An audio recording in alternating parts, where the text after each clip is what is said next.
Hi, I'm John. This is my show, An American Scheme, where I am proving that Diana Ross is Michael Jackson's actual mother. So, I started talking about the Dangerous album cover because we have a new piece of information. Is that there's like the poem about like the dog and the sparrow, and identifying that the king and the queen could be representations of Smokey Robinson and Michael Jackson. Smokey Robinson and Diana Ross. And so then the figure here that we're looking at here, so on the right is the Sparrow figure, is the queen figure on the cover of the Dangerous album. And underneath her, she's got all these gears, right? And so when I first see that, I just think it's like robotic, right? But the other thing is, like, when you look into the center of the Dangerous album thing, it looks industrial. It has an old age to it. It has an industrial look, right? So I was very aware of that, right? So when this comes up, it's like, yeah, you know what? This does link up to the part of the industrial stuff on the album cover. And so this is just really quick, is that when I was telling you about this video, when I'm coming up on this info, I already can see that this is a deep rabbit hole. And there's all kinds of information here, right? And it's one of these things that can be left up to interpretation. But the thing is, it's like in that movie called what is it called, Contact, and they get this information from outer space, and then they say, well, you got to find the primer, like the thing that brings it all together. If you don't have the primer, then you just have a bunch of information in pieces, right? You can't ever put it together. You gotta I think that's what they call the primer thing. You know, I'm not a scientist. I don't know exact words of what they're talking, but that's what the movie was talking about, right? So in the Michael Jackson story, the primer, the thing that you need, that piece of information that without it, you'll never, ever understand anything else. That piece of information is that Michael is an abandoned child, that his real parents are Diana Ross and Smokey Robinson. That's the piece of information. Without that, Michael Jackson's story is a mystery. But once we have that piece of information, now everything comes clear. And now we can start actually understanding the imagery and the messages, the secret messages that were left behind by Michael Jackson and stuff, right? So, like I said, I'm already intimidated with this Dangerous, and people are already giving me information, because it's like James is sending me information. But then on my page, Kiss Clone sent me some good information. One of the things he sent me, he told me about a picture called The Dog King by, it's Ingres. I don't know who that painter is. Ingres? I'm not familiar with that name and stuff, right? But so, that's the actual painting. That's the king. It's a Napoleon. It actually comes from a Napoleon painting and stuff, right? The king over there, that's the dog. It's actually a painting of Napoleon, but it's called the Dog King, right? So then they put that on the Dangerous album. They put the same picture, but they actually put a dog on there instead of having Napoleon. They put a dog in there, right? So like I'm saying, this is just more information. The stuff I've got to go down and investigate. There's just really good information. And then Bob Boozle. Hey, what's up, Bob Boozle? So Bob Boozle's a person that I know from the sports card community, right? But he's one of the people that has been enjoying my Michael Jackson work, right? So I like to give him shout-outs, because there'd be really no reason for me most of the time to shout people out unless they give me a piece of information. But he gave me a good piece of information, so I get to shout him out. So I'm gonna show you, that's the Diana Ross. I'm gonna show you this next little piece here. That's what I'm gonna go to next. Because what we're trying to do is, like with the Bob Boozle thing, is we're really trying to nail down that Sparrow is Diana Ross. That's representative of Diana Ross. Okay, so what I want you to see here really quick is this is what James sent me. James sent me the link to a video that was like, I guess it's really quality video, talking about all the symbolisms on the Dangerous album. But the link he sent me, my Norton security, like this never happens, you know. But the Norton security said, like, that's a dangerous link or whatever. It's like, it's a vicious, whatever, malicious something to it. So I couldn't open it. So I still want to see the video of the stuff he was talking about and stuff, but I have to find out if there's it in YouTube. I'll have to look for other ones and stuff, other videos that are descriptive. But I think this is from that video. It's whatever, this one part here he sent me also. I don't know exactly if it came from that video or whatever, but he sent me this piece, and it's like, oh man, this is This is big. This is big stuff, right? So right here, let me read what it says. It says, the mechanical gears below the Queen's gown could be a tribute to Charlie Chaplin's 1936 film Modern Times. Okay, so on the left it shows you, that's a clip, and it's funny like in that, because I've seen that movie, I have to go watching stuff, but I know that Charlie Chaplin is like riding those gears. He's like going around and going around on the gears and stuff, because he's doing all kinds of comedy stuff. Like I know that that's what happens in the gears. He rides through them and stuff. But anyways, but so that's the Charlie Chaplin. And when you know Michael Jackson, you know Chaplin's a big deal. Chaplin's a big deal to the Michael Jackson story. The Chaplin's a big thing. And it's one of these things, it's like, because I've been looking into it and stuff, it's like, yeah, there's way more to this Chaplin thing. It's not just that he's a fan of Chaplin. There's much more to it. And he's using it as the symbolisms and stuff, right? And so here's another one. Here's this connection to Chaplin. Is this what this is? And it's like, yeah, this is what this is. Because so here's Chaplin on the Modern Times, right? And you can see the similarity to underneath the gown of the bird, which we're thinking is now a sparrow, right? We're thinking that that's a sparrow because it's Diana Ross, right? So I got so much stuff here already opened up. So let's go ahead and go with the Chaplin stuff, and then I'll get back to showing you the Diana Ross thing that the Bob Boozle had sent me. Okay, so Michael Jackson recorded Charlie Chaplin's song "Smile," okay, and Michael Jackson has referenced this as being his favorite song, right? So that's one of those things. Is like being a Michael Jackson fan. Michael Jackson stamped this song as being eternally important and connected to his story. He really stamped it by saying that this was his favorite song, right? So that meant that that's something that you got to investigate when you're looking into Michael Jackson stuff, right? So when you go back and you look at the single for "Smile," this is the picture that Michael has. It's, there it is, Michael Jackson "Smile." Okay, so that would be like the CD cover, okay? So now, what it is that that's the photo for a movie, a Charlie Chaplin movie called The Kid, okay? Look at it again just so you can see. See? It's the same picture. That's the actual picture, okay? So the picture that Michael uses for "Smile" actually has its origins from a movie called The Kid. And we'll show you here, just so you can see. Okay, so there's the actual, to show you that that's an actual movie poster, The Kid, okay? But I wanted to show you the actual picture to show you that there is an actual picture. It's not just a painting. There is an actual picture of this too, right? But this is the one that would be like the movie poster, but it was like a painting. And so the story The Kid, when you go find out what the story of the movie, when you go watch the movie The Kid is about a woman she comes like out of the hospital, and she's got a baby, right? And it says a woman whose only sin was motherhood, right?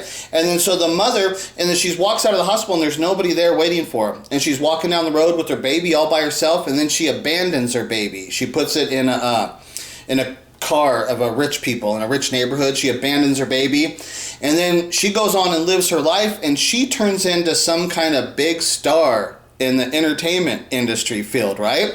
And then she starts doing charity work in the ghetto, and then she comes across her kid, because her kid ends up taking a weird journey that it wasn't what she thought it might be by her placing the kid in a rich people's house. The kid ends up going on a crazy journey, and Charlie Chaplin ends up raising the kid, right? But Charlie Chaplin's a hobo type of guy, right? And so the woman goes back into the doing charity work. She goes into the ghetto.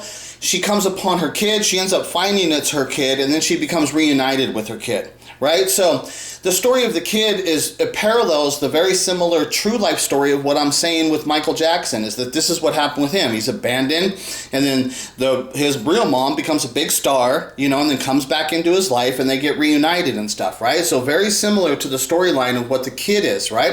And so that's why Michael is invoking that image. Okay, when he didn't recreate a Charlie Chaplin image. he directly recreated the Charlie Chaplin image from the movie The Kid. That's about the same storyline. It's the same story. Right, so here, the Michael Jackson smile. Now this is the Wikipedia for the smile for Charlie Chaplin's. See, Charlie Chaplin's song Smile. So I'm going to read this to you right here. Smile is a song based on the theme song used in the soundtrack for the Charlie Chaplin 1936 film Modern Times. Modern Times. That's the film with the picture that's got the gears and stuff, right? It's the Charlie Chaplin, the Modern Times. So this is directly connected. This directly connects Michael Jackson. It directly connects Michael Jackson to Charlie Chaplin, to The Kid, to Smile, to Modern Times, which Modern Times directly connects to the Sparrow Queen on the Dangerous album cover, right? So it's one of these things. If we can nail it down that sparrow, that bird that's on the Dangerous album cover, if we can nail it down and convincingly say that's a representation of Diana Ross. Once you just understand that that's a representation of Diana Ross, then you understand the dog is going to be a representation of Smokey, and Michael is the child of them. That's what the Dangerous album cover is, what's actually going on there. This crazy carnival land world, which Michael Jackson actually had to grow up in, right? That's what it was more as representing. It's not some kid, this simple. See how simple it is? Because this is what I tell about the population. They're simpletons. Their minds really don't work. The government screwed them. The government totally screwed you. Like, in the school process, they teach you how to... They say this is the answer, and they teach you how to go find the answer that they've already set forth there for you to find. They've already created the answer. All they did is create a process for you to find that answer. That's not thinking. That's actually, it takes away your ability to think and reason and all of that stuff, because the thinking process and all that stuff, it takes time. It takes effort. That's not what they're trying to do. They just want to give you a basic general information and get you to go up and do a job that they want you to do. You know? And then they'll give other people that work a little harder, they'll give them a little better education so they can do other jobs and stuff. But basically, it's all just a slave system. You're all just slaves working for the man. You know, you're all just puppets in their freaking show. You know, you're not doing anything. You don't have a brain. You can't actually think, because all of your thoughts of what you actual people actually have, all you simpleton people, the thought processes of what you have is, oh, well, Michael Jackson is from Gary, Indiana. He was born in the Jackson family, and then Joe built the Jackson 5, and then they went on the road, and they went to Motown. It's like, that is the most simplistic explanation of Michael Jackson's life and existence that you could possibly have. There's no in-depth or knowledge and understanding of the actual experience of what it actually takes to wake up and be a human being, and what you encounter and what life is actually about. You're not dealing with any of the stuff. It's simple. It's like, I wake up, I go to work, I have lunch, I finish my work, I come home, I have dinner, I go to bed, I sleep, I wake up, I repeat, and it's on repeat. And that's your whole life, that's your whole knowledge, that's your whole existence. Simpleton motherfuckers, right? And then when you tell the people the truth and try and explain it to them, they get mad. They don't want to know the truth, right? Because this is a part of how Satan has controlled them and shit, right? Because this is what is happening in this world, is that Satan has total control over everybody. You don't have the ability to think. It's the thing with, like, Jesus. Once you think you say you're a Jesus, and then you say, I'm a Christian, I'm going to heaven. Well, can't you understand that you've just relinquished your ability to think and reason and keep advancing through your human experience? You've given up all that you've given all that up, and you said, I don't want to do any of that more, because it's too hard work, and it's too hard, everything's too hard, so I know, I'll just put it on Jesus' shoulders, and I'll let Jesus take care of it for me, and Jesus, take the wheel. That's what they say.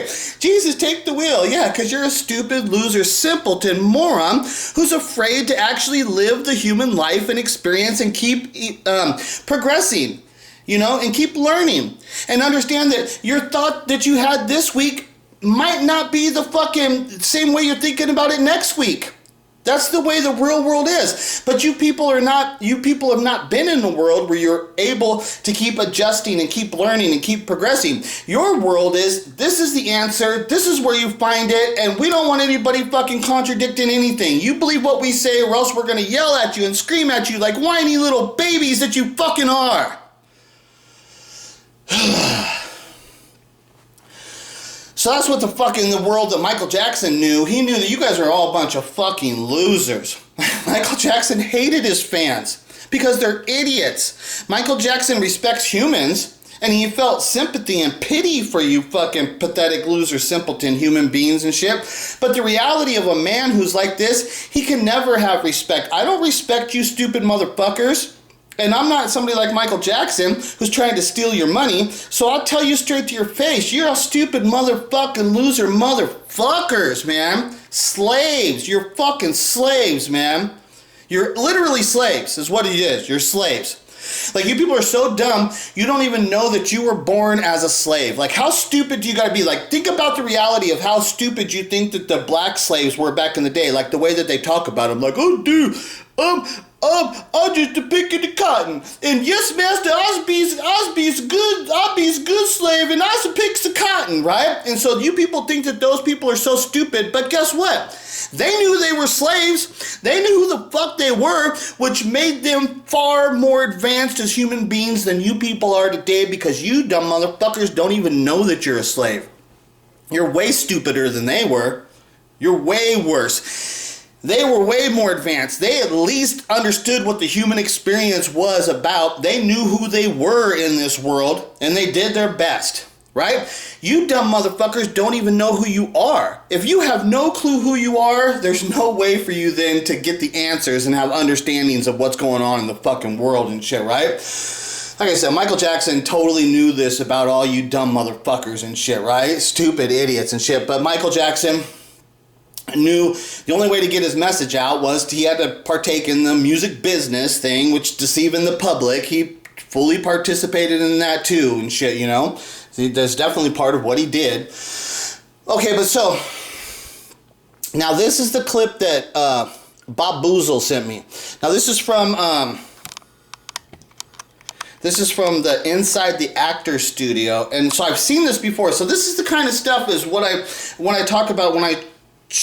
Now I've definitely seen this, okay, but it never sunk in, and it wasn't important enough that it sunk in where I totally remembered it, right? It wasn't like that, and that's why I need the assistance from all these other people, because I can't retain all of this information and stuff, and there's always going to be other people that have retained that information or have seen it, or they can just go do a quick little search and something comes up and they can find it instead of me having to do all of that stuff by myself. It is difficult, right? So Bob Boozle found this one, right? And this is like, whoa, shit stuff, right? This is like, holy shit. One thing that comes out of this Inside of the Actor Studio, one little clip is, this is the one where the Diana Ross makes the statement where she says when she first went to Cass Tech, when I first went to Cass Tech, she says, oh, it was actually, she said, because she went there for learn seamstress skills, right? But in fashion. But she says, oh no, but in the beginning it was actually home economics, you know? And that's a big piece of information. So that comes from this clip. So it's one of these kind of things where I'm showing you is that I know that in this interview here, Diana is definitely willing to expose little pieces of information that are very, very important, right? And here comes another one. This is what Bob Boozle sent me, right? Because we were talking about Diana Ross being the Sparrow, right? And she's got the book, The Secrets of a Sparrow, right? So let's listen to this. Did she have a favorite song? My mom had a favorite song that she would hum a lot. It was spiritual. And we did, this song was sang at her funeral when we lost her. And I'll try to sing just a little bit of it, but it's not something that's easy for me to sing because it's kind of it's not something I do often. Okay. I sing because I'm happy. I sing because I'm free. His eyes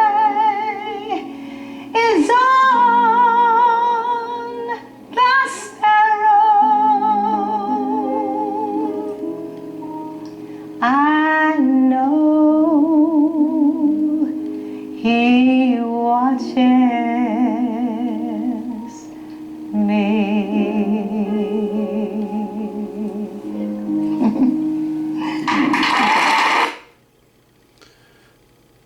Things going crazy. Motown gospel. It's funny the things that come up, you know, because they put up. See, like this is just what this is just funny, right? Motown gospel in loving memory. Gladys Knight, Diana Ross, Martha Reeves, Stevie Wonder, Smokey Robinson, The Temptations, Four Tops, Harvey Farquhar.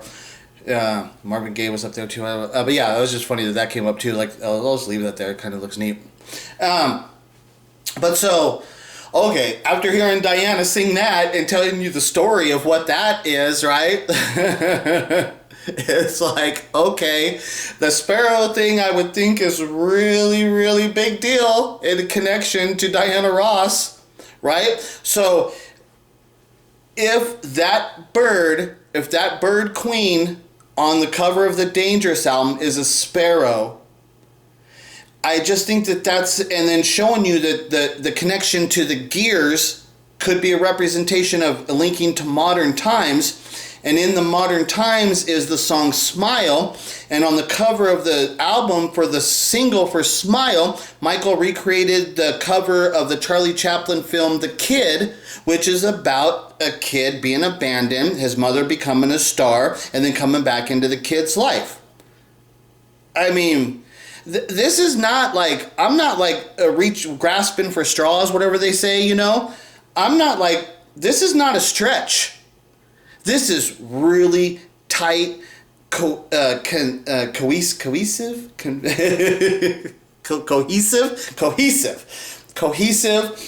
connections and understandings of the clear message of what was put forward, but it's so hard to understand because the population is just so dumbed down and stuff, and they're so simpletons and stuff, and they want to think they have simplistic answers for everything. They think that they have simplistic understandings, but it's Michael Jackson was an extremely complex person and extremely well-read and educated in history and stuff like that. Michael Jackson had all of that stuff, and you've got to appreciate, if you appreciate Michael Jackson, you got to appreciate his appreciation of that stuff, and then his insertion of this world knowledge and history and the way he did things and inserted it into his art. It's just world class. That's what the people do, and what he did was, it was really, really great, you know.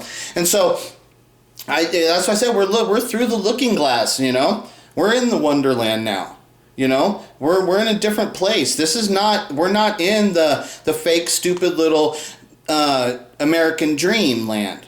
You know, this is not the Jackson's American Dreamland. You know, we're through the looking glass. We're in Wonderland now, and we're seeing the truth, and we're experiencing a whole new world, and our eyes are open, and we're experiencing the truth and the beauties and the magics of what reality actually is. And this is what Michael Jackson is opening up in this other gift that he has left behind to give to the whole population. Now we just got to open it and let the world enjoy it, you know? I don't know why people, I know why they fight it, because they're Satan. They're controlled by Satan. I mean, when I say I don't know why, yes, I do actually know why, because you're controlled by Satan. Your brain doesn't actually work. You're a slave, you know? You're Satan's minions and shit is what you people actually are and shit, right? Even you Christian people, you're all the same thing too. You people are not smart enough to understand what actually happened and shit, right? They're deceived and shit. You're all deceived and shit. See, this is the thing, is that this is hell. That's what people don't have. They don't have no clue. They have no clue, you know? This is hell. Satan rules this dominion. That means this is hell. We are in hell. This is Satan's world. Satan's in control here. God doesn't work that way. God works in mysterious ways. God does not directly intervene into anything that actually goes on here. He works in these other ways where things happen naturally, in the mysterious ways of God's, the working of God. But God doesn't directly intervene into what's taking place down here, because that's the whole purpose of why we're here, is you have to learn on your own. You have to be able to make those decisions on your own. You have to be able to recognize that no way in hell would God ever send a Jesus and get me to bow down and worship to a Jesus, because that's an end of your advancement, of your progression of being as a human being, and the advancement of your soul, that's what the whole purpose of what we're here is to learn. But once you say, I believe in Jesus, like, that's an instant fail. If you were confronted with God and God said, explain to me what makes you a good human, and if you said you're a Christian, that means that's an instant fail. You have instantly failed, right? So every single person that would use that line, it doesn't matter what religion it is that you say, they're all instant fails. They're instant fails. Like, and it'd be a much trickier situation. I would say, I don't know. That's what I learned. I learned that I don't know. And that would, God would say, thank you, my son. That's what you're supposed to learn, and shit that you don't know. Now come on with me and let me teach you in the real ways and wisdoms of the universe. And that's the way it'll be and shit, right? Okay, so that's enough for now. This rabbit hole, like I said, I already know I could do 100 videos on the Dangerous album, but really, just the bird. If the bird is a sparrow, it's Diana Ross. And if that bird is a sparrow and it's a Diana Ross, and you look at the connections, the whole story of the explanation of what it is, it's the same story. Michael's an abandoned child. His real parents are Diana Ross and Smokey Robinson. And Michael Jackson fans don't care. And they have the nerve to call themselves Michael Jackson fans, and they don't actually care about Michael Jackson and have an understanding of his life experience. And without that life experience, he never would have made the artwork of what all these people respect. The fact that you people think you care about Michael Jackson and his songs and stuff, and you're not willing to investigate this stuff, just create a conversation.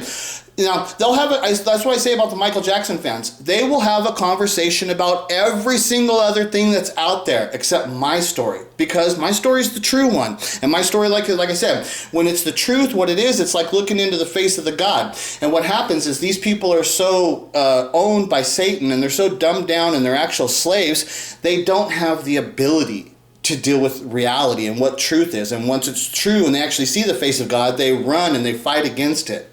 And that's what I'm dealing with and shit, right? So Michael Jackson has opened the door and the pathway for you people to return to God and show you the truth and shit, Michael Jackson is partaking in this. This is what he's actually trying to do for your benefit and for your well-being. He's actually showing you that he does actually care about all of humanity.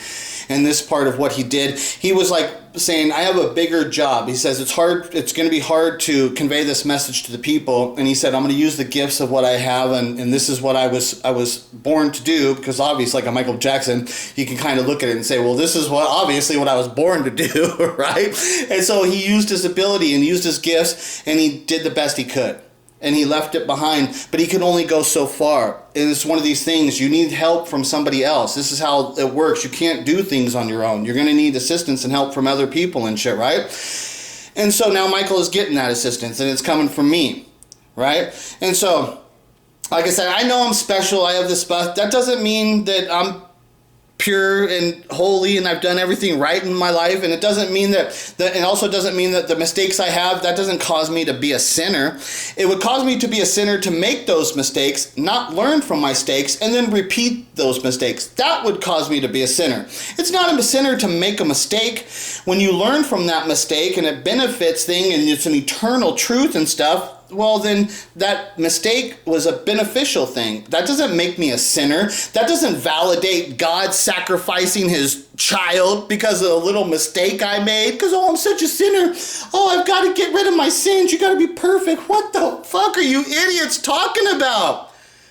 Fucking morons. I swear to God. Simpleton fucking satanic slave loser morons. Oh, yeah. Fucking happy Mother's Day, Diana Ross.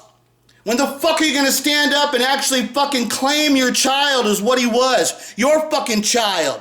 When are you actually gonna be a fucking mother? Fucking bitch.